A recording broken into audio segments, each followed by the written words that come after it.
Well, they've been timed to coincide with the almost 2 years since Russia's full-scale invasion of Ukraine began. There are sanctions against more than 500 Russian entities and individuals, covering areas like the country's financial system and its defence industry. But there are also some measures that have been taken specifically in response to the death of Russian opposition leader Alexei Navalny, who died in an Arctic Circle prison last week. There are sanctions against several prison officials, the prison warden from where he was being held, the regional prison head, and also a more senior official who the US says instructed staff to use harsher treatment against Mr. Navalny, and who was then promoted by the Russian President Vladimir Putin after his death. Now, those sanctions prevent the officials from travelling to the US or accessing US-owned property. If they don't have family or assets here, then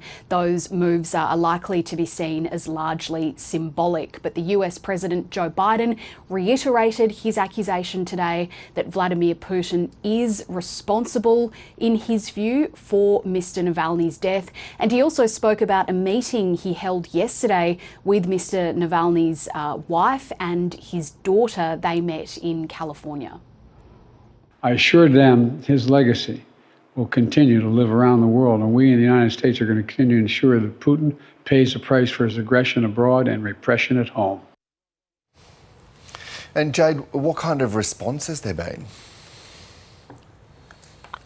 Well, the big question when these sorts of sanctions packages are announced is usually around whether or not they'll actually have much of an impact. And the Russian ambassador to the United States has been quoted as saying on the Telegram messaging app, "Doesn't Washington realise that sanctions won't take us down?" Now, the US has coordinated with allies and partners on this announcement. The European Union and the United Kingdom have also announced new sanctions against Russia today. And the White House argues that its measures are the latest in a series of packages, and that there are more to come, and that the effects are really felt over a period of time. But while the focus today is very much on these steps being taken to try to punish Russia, what is still very uncertain here is how or if the US is going to continue to support Ukraine. Joe Biden today again called on Congress to pass legislation